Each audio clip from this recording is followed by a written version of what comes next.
নমস্কার, শুরু করছি আজকের আলোচনা। স্বামী অখণ্ডানন্দ মহারাজের কিছু কথা আজকের আলোচনায় তুলে ধরা হলো।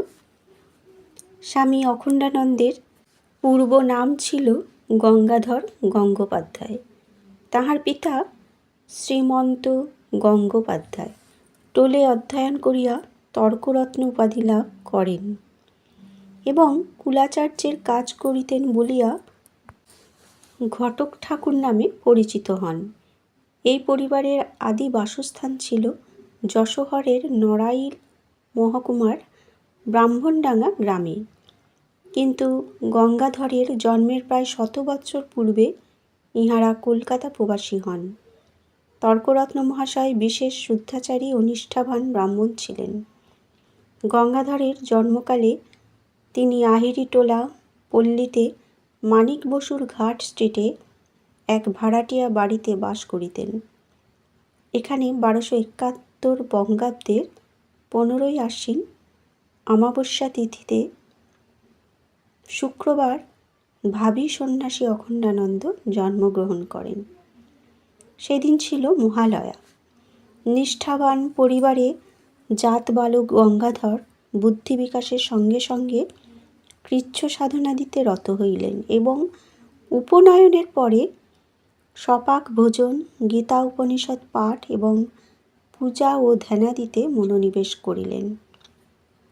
সম্ভবত 1877 খ্রিস্টাব্দের কোনো এক শুভ মুহূর্তে তিনি বাল্যবন্ধু হরিনাথের স্বামী তুরীয়ানন্দের কথা বলা হয়েছে, তাঁর সহিত বাগবাজারের দীননাথ বসু মহাশয়ের গৃহে রামকৃষ্ণের প্রথম পূর্ণদর্শন লাভ করেন। ইহার পর 1883 কিংবা 1884 খ্রিস্টাব্দের গ্রীষ্মকালে তিনি দক্ষিণেশ্বরে যাইয়া ঠাকুরের প্রকৃত দর্শন লাভ করেন।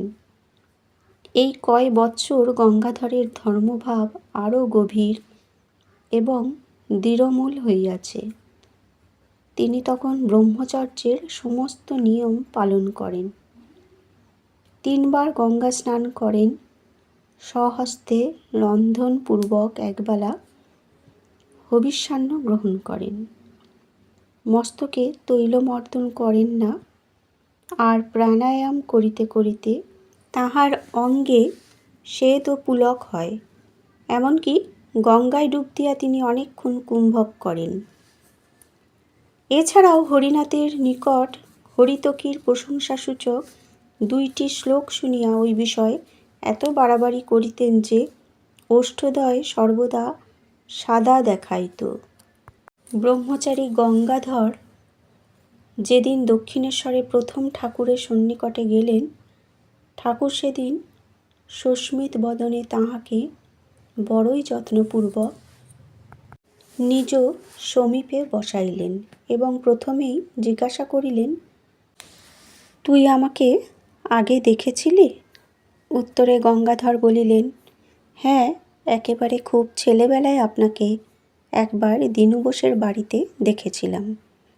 বালকের মুখে এইরূপ কথা শুনিয়া ঠাকুর সহাস্যে অদূরবর্তী গোপালদাকে ডাকিয়া বলিলেন, ওহে শোনো শোনো, এ বলছে কি না আমায় খুব ছেলেবেলায় দেখেছিল। উহ, এর আবার ছেলেবেলায়! ঠাকুরের নির্দেশে গঙ্গাধর সেদিন সন্ধ্যায় ওং কালী মন্দির ও ওং বিষ্ণু মন্দিরে প্রণামান্তে পঞ্চবটিতে কিয়ৎক্ষণ ধ্যান করিলেন এবং তাহার আগ্রহে সে রাত্রি দক্ষিণেশ্বরেই কাটাইলেন। পরদিন গৃহে যাইতে উদ্যত হইলে ঠাকুর বলিলেন, আবার আসিস শনিবারে। গঙ্গাধর পরে বলিয়াছিলেন, ঠাকুর যাকে ভালোবাসতেন তাকে শনি মঙ্গলবারে আসতে বলতেন। শনি মঙ্গলবারে ধ্যান জপ অধিক করতে বলতেন। বলতেন শনিবার মধুবার। অল্প কয়েকদিন পরেই গঙ্গাধর এক শনিবারে ঠাকুরের নিকট দ্বিতীয়বার উপস্থিত হইলে তিনি গঙ্গাধরকে একখানি মাদুর দিয়া উহা পশ্চিমের বারান্দায় পাতিতে বলিলেন। পরে একটা বালিশ আনিয়া উহাতে শুইলেন। অতঃপর তিনি গঙ্গাধরকে সুখাসনে বসিয়া ধ্যান করিতে বলিলেন। আসনের উপদেশ ছলে তাহাকে বলিলেন, একেবারে ঝুঁকে বসতে নেই, আবার এমনি টান হয়েও বসতে নেই। তবে সঙ্গে সঙ্গে ইহাও বলিয়া রাখিয়াছিলেন, বাড়া ভাত পেলে তুই যেমন করেই খা, পেট ভরবে। অবশেষে গঙ্গাধরের জিহ্বায় কি যেন একটা লিখিয়া তাহাকে দীক্ষা দিলেন এবং শয়ন করিয়া গঙ্গাধরের ক্রোড়ে শ্রীচরণ স্থাপনপূর্বক তাহাকে পদসেবা করিতে আদেশ দিলেন। গঙ্গাধর তখন একটু একটু কুস্তি লড়েন, সুতরাং এমন জোরে চাপ দিলেন যে ঠাকুর বলিয়া উঠিলেন, ওরে করিস কি, ছিঁড়ে যাবে যে। এমনি করে আস্তে আস্তে। গঙ্গাধরের তখন হুঁশ হইল যে ঠাকুরের শরীর অতি কোমল, যেন হাড়ের উপর মাখন মাখানো রহিয়াছে। গঙ্গাধর অতঃপর প্রায় অপরাহ্নে আসিয়া সকালে চলিয়া যাইতেন। তিনি তখন মালসা পোড়াইয়া হবিষ্যি করেন। বহু সাধাসাধিতে ব্রাহ্মণের বাটিতে পর্যন্ত বিষ্ণুর প্রসাদও কেহ তাহাকে গ্রহণ করাইতে পারে না। দ্বীপ্রহরে দক্ষিণেশ্বরে থাকিলে পাছে ঠাকুরের আদেশে এ নিয়মের ব্যতিক্রম হয়, এই জন্য নৈষ্ঠিক ব্রাহ্মণ কুমার সেরূপ অবাঞ্ছিত অবস্থা এড়াইয়া চলেন। তীক্ষ্ণদৃষ্টি ঠাকুর কিন্তু সবই বুঝিতে পারিয়াছিলেন, তাই কঠোরতার আধিক্য কমাইবার জন্য কোনোদিন বলিতেন, তুই ছেলে মানুষ, তোর অত বুড়ো টেপনা ভাব কেন? কোনোদিন বা প্রাণায়ামের ফলে কঠিন রোগ হইতে পারে, এইরূপ বুঝিয়া দিয়া নিত্য গায়ত্রী জপ করিতে বলিতেন। ইতোমধ্য গঙ্গাধর গ্রীষ্মকালের কোনো এক একাদশীর দিনে কোঁচার খুঁট গলায় ফেলিয়া ও একটা তরমুজ লইয়া ঠিক দ্বীপ্রহরের পরে ঠাকুরের নিকট উপস্থিত হইলেন। একে বালক, তাহাতে প্রচণ্ড রৌদ্রে মুখ লাল হইয়া উঠিয়াছে। তরমুজটি সম্মুখে রাখিয়া ঠাকুরকে প্রণাম করিতেই তিনি উদ্বিগ্ন কণ্ঠে বলিলেন, আজ তুই আবার এখনই যাবি নাকি? গঙ্গাধর বলিলেন, আজ্ঞে না, সে রাত্রি দক্ষিণেশ্বরে কাটিল। সকালে উঠিয়া ঠাকুর তাহাকে এক গাড়ু জল লইয়া তাহার সঙ্গে পঞ্চবটীর অভিমুখে যাইতে বলিলেন এবং পঞ্চবটীর পূর্ব দিকে পূর্বাশ্ব হইয়া ধ্যান করিতে বলিয়া চলিয়া গেলেন।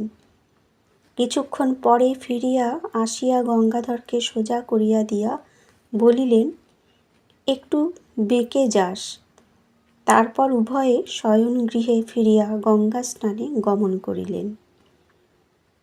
স্নানের পর ঠাকুর মা কালীর স্মরণান্তে বিষ্ণুঘর ও কালীঘর হইতে প্রেরিত প্রসাদাদি ধারণ করিলেন এবং বেলপানা ও অন্যান্য ফল মিষ্টি স্বয়ং কিঞ্চিৎ গ্রহণ করিয়া গঙ্গাধরকে খাইতে দিলেন।